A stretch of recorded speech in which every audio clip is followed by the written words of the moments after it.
Hi folks, welcome to another episode of Airpark Livin with Dave. Today we're going to fly down to Seminole Lake to visit my friend Sean at his airpark and see what he's got in his hangar. Well, here we go, on our way to Seminole Lake in the Fighting Cherokee. Cherokee 140 is one of the easiest airplanes I've ever flown. I love this trim in the roof. Makes it nice and convenient for trimming while you're flying. I don't know, I've just always liked it. I used to fly a Piper Colt back years ago, and I love the way it flew. Seminole Lake traffic, Cherokee. Red and white Cherokee is approaching from the north 5 miles inbound for overflight and landing at Seminole Lake. Any traffic, please advise. All right, Seminole Lake Airpark. How far out are you, Dave? Hey, I'm approximately 2.5 miles north here. Okay, I don't see anybody. All right, sounds good. Airpark is located west of the Orlando Airport, just outside the Orlando airspace. The north-south runway caters to glider community, but there's also regular aircraft that are based here. My friend Sean, who we're going to go meet and see what he's got in his hangar.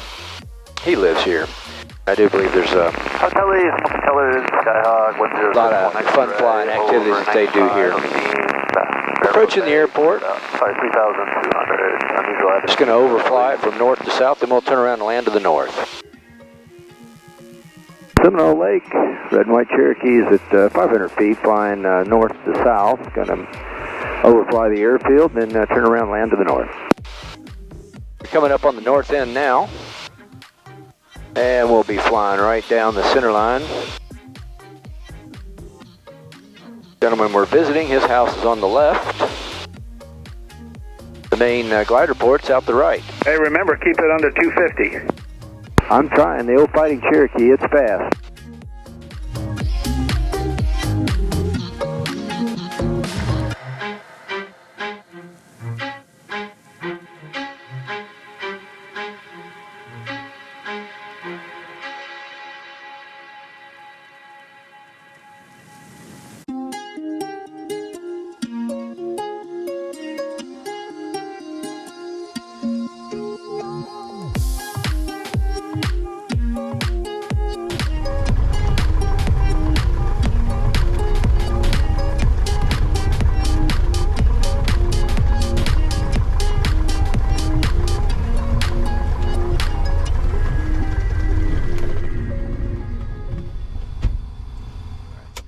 Hi folks, here we are at Seminole Lake. This is my buddy Sean. We're going to take a tour of his hangar and look around the airpark. So let's see what, Sean, what brought you to this airpark? Why did you move here? Well, I'm a pilot and I like isolation and I like to have a grass strip. So I've been here since May of 2012. So what's so important about a grass strip? A lot of people are scared of grass strips. Insurance companies are scared of grass strips. I think that's a fantasy or something. I don't know. But grass strips are great. It develops good pilot technique. You know, you give somebody I'm a pilot examiner, you give a commercial check ride, and you have to do a short field, soft field, takeoff and landing. We got to do it on a runway, and you can't go to a grass strip to actually do one, and that's what you're supposed to do. But anyway, I love it. I love it out here. It's isolated. There's only like 7 homes out here. We got a 4,000 strip and big enough. I've flown a C-47 in here and made a low pass with a B-17. So it's great out here. It really is. So just quickly, Sean, how many ratings do you get? What kind of ratings do you have? Oh, okay. Let's see. Well, for what country? Well, let's just stick to the U.S. Okay. Let me think here. It's an ATP.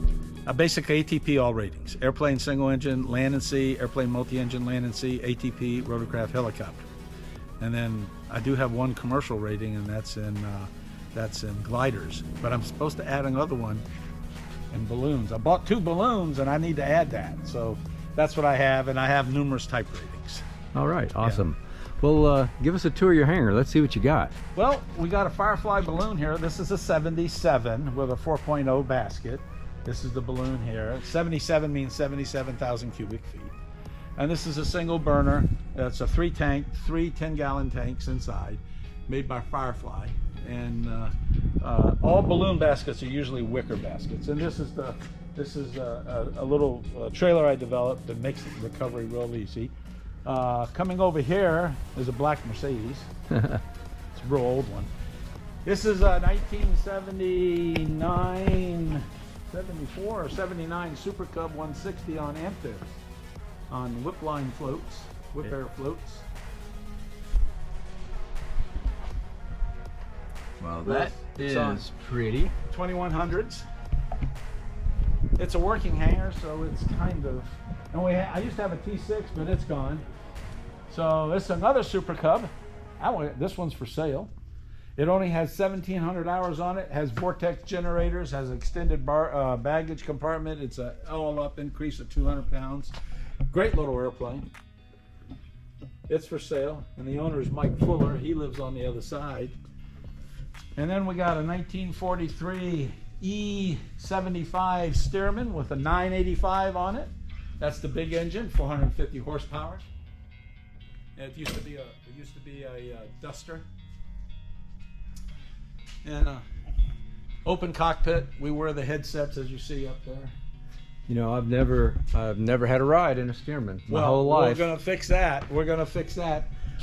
These two airplanes, the Cessna 310, I believe this is A model, and a Aztec. These belong to Jimmy's World. So if you Google Jimmy's World, he has all kinds of escapades he's working on right now. So that's Jimmy's World. And then as we work our way back over here, we got an ultralight, and which you're very familiar with. Look at it, it's Sun and Fun. It's a beautiful airplane, and I have not flown one of these. It belongs to Ed, and he's replacing the engine. There was some issues with the engine. I don't know, it's a Jabiru engine. Yeah, I'm not familiar with which motor's on it, but anyway, one of these days I'm hoping. And then this is a classic Schleicher 126 EMO. Glider. Is it just a standard glider? Yeah, it's a short wing. It's only 13 meter, I think, wingspan. It has a big wide aspect ratio. It's got a wide chord on it, so it can stay up. But it's not real fast. But it's a great glider to fly. How much do the wings weigh when you have to put them on? I would say these wings only weigh about maybe 200 pounds, maybe 200. Awesome. So we got around here, and we walk back around here. You always got to look out in a hangar, you trip and fall. And then, looks like we got a Cherokee out here. That's the old Fighting Cherokee that flew us in. Can we get a ride around the Airpark and see what it looks like? That's what we're gonna do. So why don't we get in the limousine here, and we'll get fired up here. Let me get my radio on.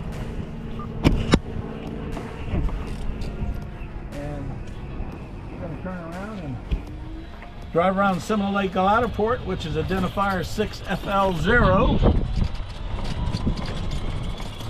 Well, now I guess it's a must if you live in an air park. You got to get you a golf cart. Got to have a golf cart. Yeah, got to have some sort of form of transportation, or a bicycle. But usually we use this to pull gliders around. I'm a part owner in another golf cart here, another glider here on the field. I think we got a tow plane coming in. PAWNEE? PAWNEE, what is that? I don't remember the number on it. I don't know. Now, how many residents live here? There's 7 houses. Okay, is there more property for sale? Yes, there is. We just sold the property just south of my place. Is there any limitations on what kind of person can live here with what kind of airplane? Not that I know of. Everybody has something. A gentleman down at the end, 2 houses down on the right, has a powered parachute. Hey, nice landing there, bud. Thank you. Do they have a glider school here? Yeah, there's it's a Part 61. It's what's the name? It's Seminole Lake, Seminole Lake GLIDERPORT. Okay. And the instructor here is Jan Driesen. He's an old Dutchman. He's 86 years old. He's got 14,000 hours in gliders. Holy mackerel, that's a lot of gliding around. 35,000 landings. Wow. And I've known him for years. I'm a glider examiner too, and I do all his students. And the funny thing of it is, I got a call from the FAA and wanted to know of those 23 commercial add-ons, nobody failed. and I explained to them who the instructor was. I said, okay, so these are gliders, they're in trailers. In Germany, they call them hangars. And people come in and fly. You see competition numbers on these things. The competition number is used to make radio contact while you're flying with the glider on the standard glider frequency, which is 123.3. And you can talk to them and stuff because you can't read their in number because it's too small. So we have all kinds of different gliders around here. We have a lot of high performance gliders. We got a couple, some people have rent little open hangars here, they rent. Looks like a Flybaby over there. That's exactly right, it is. It's a Flybaby for sale. Oh. I think he's going to sell it. Those are a lot of fun. I'd like to fly one. Haven't flown a Flybaby. So as you see here, this is not your typical grass airport. It's about, from end to end, it's 4,000 feet long, but you know what? It's almost 300 feet wide. So if you have a problem on landing, you may have enough room to correct for it, other than having a nice, you know, nice short strip or not real wide. So is this a house or an FBO down here? This is the school, the training center. This is the Seminole Lake. This is the main headquarters, if you want to call it. Maintenance hangar. We have 3 PAWNEEs here. All, I think they're all 250 horse. This Super Cub is, well, it's not Super Cub. It has a 200 horsepower. I mean, yeah, 100 horsepower. IO 200, I think, and it belongs to Jeff, who flies for Delta. This is Tom. He's one of the tow pilots here. This is Dave of Airport Livin. Hi. I have them That's hands all a right. little wet. They're Tom. clean, but they're wet. Nice to meet you. I'm Nice to David. meet David, Tom McClinsky. Yeah, I've just got a little YouTube channel called Airpark Livin, and go around, visit airparks, meet the people and planes that live there. Excellent. Perfect. It has a swimming pool. You come and enjoy yourself, doing training. Use the swimming pool. The classrooms are upstairs where they do, you know, training. And morning. Oh, good afternoon, I should say. And we got a couple other. This hangar here has the DG hangar group, which I'm a member of.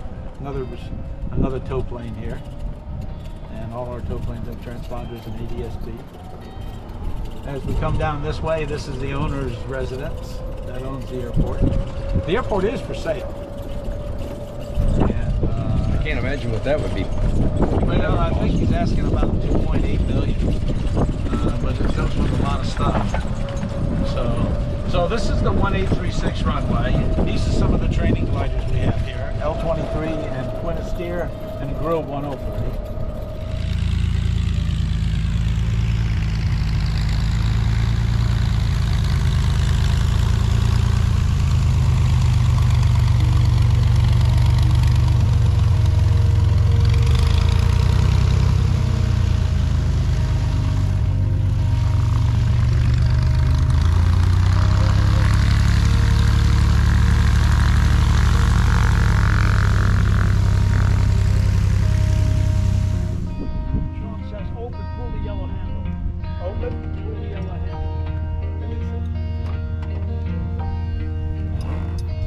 Right? Thank you. Canopy here. Oh, 1 second. They're gonna. Oh, you gotta get yours first. You gotta get yours Belts are first. secured. Your belt's secured? My belt's secured. Ballast we don't need.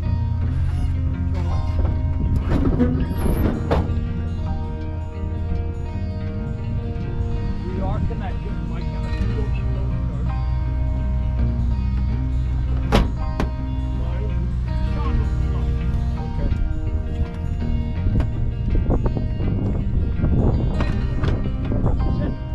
Okay, y'all good?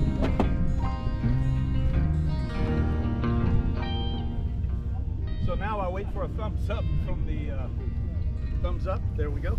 I look for traffic. I don't see anything. It comes up.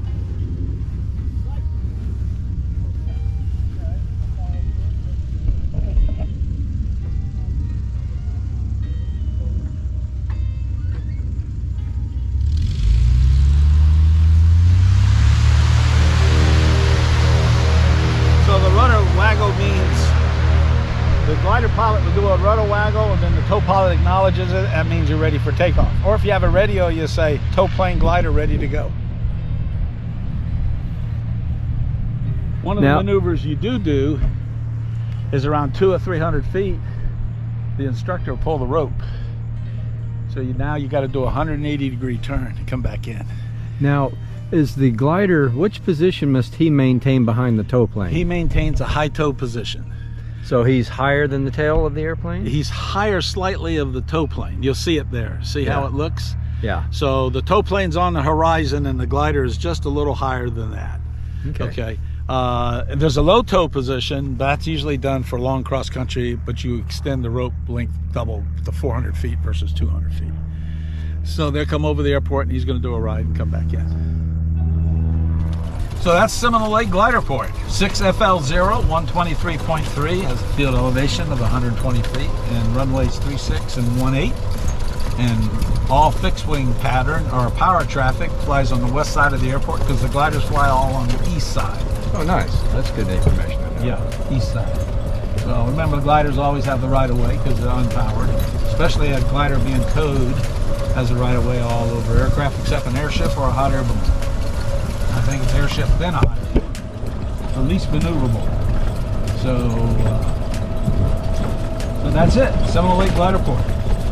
Well, thank you very much for the tour, Sean. And look forward to coming down here and getting started on the glider rating. Yep.